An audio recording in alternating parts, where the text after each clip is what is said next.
I decided to experiment with my own body. Hello guys, welcome back to my YouTube channel. My name is Jayme Joy and I'm a fitness coach for ladies struggling with weight loss to get to the ideal weight so that they can fit into that pair of jeans again. And by God's grace, I've helped transform many of my clients' bodies by losing fat, get toned and get leaner through a whole food plant-based diet and smart training.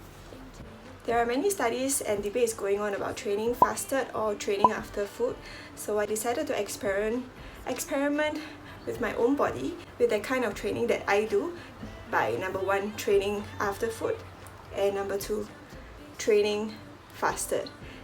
This is the same circuit for day 1 and day 2 and the exact circuit that I give my clients to do on the gym floor, modified into body weight training so that I could do at home as well.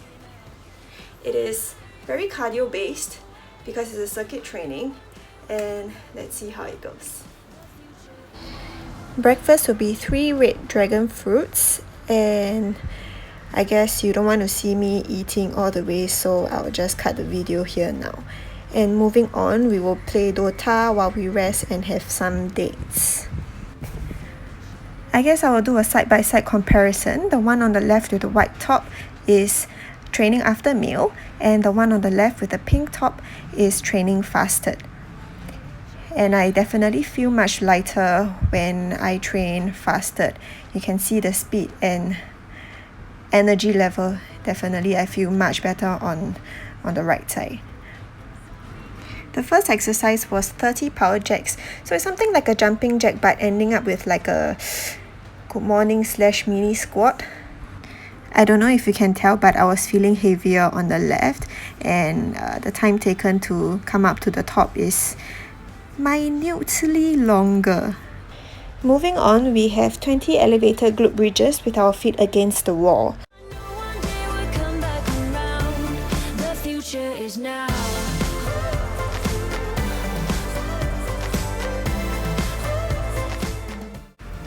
I was delaying my start on the left because I didn't quite feel like doing it.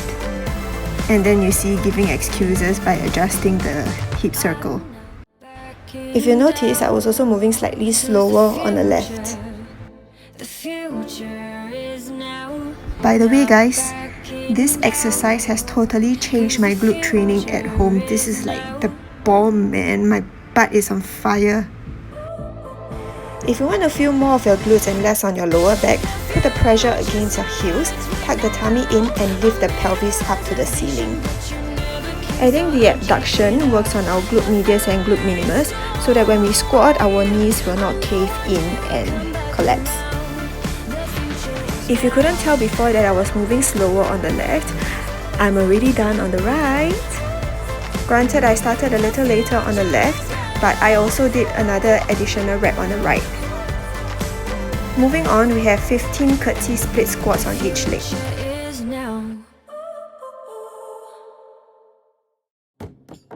This is actually quite therapeutic looking at how synchronized my movements were. Up and down, up and down, up and down.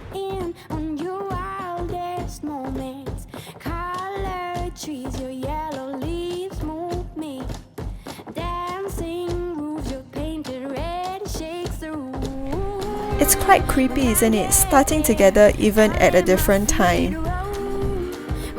Now you can start to see I'm getting slightly more tired on the left, and I'm still feeling good on the right.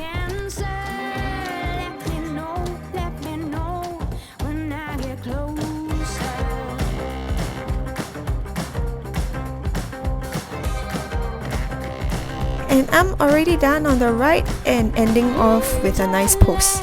Moving on, we will have 15 burpees, and from here you can see that I'm faster on the right.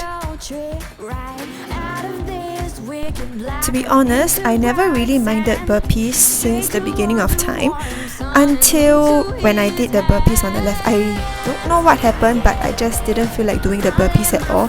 My heart rate went up to 176, and that's quite abnormal for me with burpees.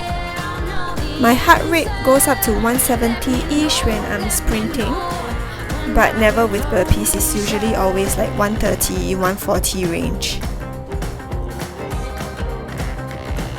To be honest, at this point, I was quite dreading to complete the rest of the exercises on the left.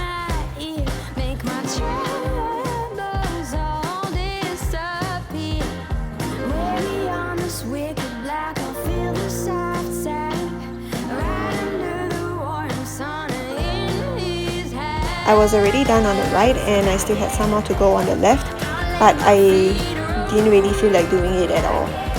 Moving on, we have 20 ankle touches for the abs. My abs are my weakest muscle group, so I look horrible doing this. I must say though, practice does make perfect. In the past, I mean like just a few weeks back, I couldn't lift my lower back off the floor. That's how weak my abs were. On the left, because I was feeling heavy in my tummy, I had to kind of cheat my way and compensate with my hip flexors to lift my body up. That being said, on the right, I was also struggling because my abs hurt. Many ladies, including myself, have an anterior pelvic tilt. This means that our ab muscles are lengthened, and for me, it's weak. It's very weak. That is why I find mat pilates so hard, because my deep abdominal muscles are very weak. I'm already done on the right and I still have some more to go on the left. Moving after, we have 50 flutter kicks, 50 each side. Think of your abs, abs, abs, abs, abs. If you're feeling your legs, think of your abs. If you feel that your lower back is acting up, reduce your range of motion with the legs at the higher end.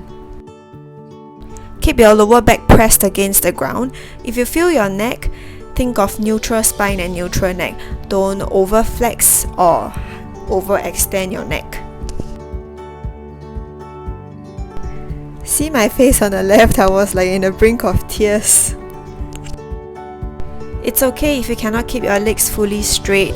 You can keep it slightly bent, and that's because our hamstrings are quite tight.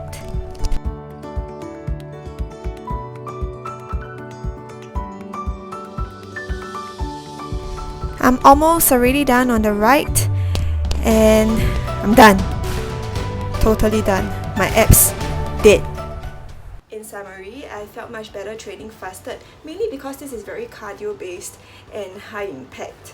So there were a few jumping movements involved. I felt sluggish and heavy after meal. Heavier after meal, even though I rested for 1.5 hours, I think. Yeah. And my meals were fruit, so they were high in water content, except for the metro dates. And I felt heavy in the tummy area, so I couldn't move as fast as I would like to.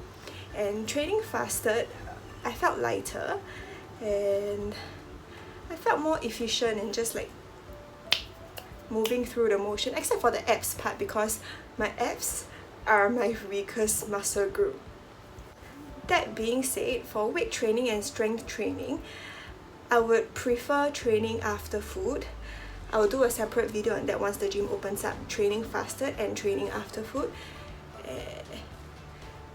Because I always feel that I can perform better after food doing weight training. That being said, everyone is different. You have your own preferred way of training. Perhaps you like to train fasted in everything. Perhaps you like to train after food in every training session. That's up to you. Whatever makes you feel better, whatever makes you perform better. That's it for today. If you like this video, remember to give me a thumbs up. Remember to subscribe to my channel. Follow me on Instagram and leave a comment down below what kind of video you want me to do next. And I'll see you guys in my next video. Bye bye.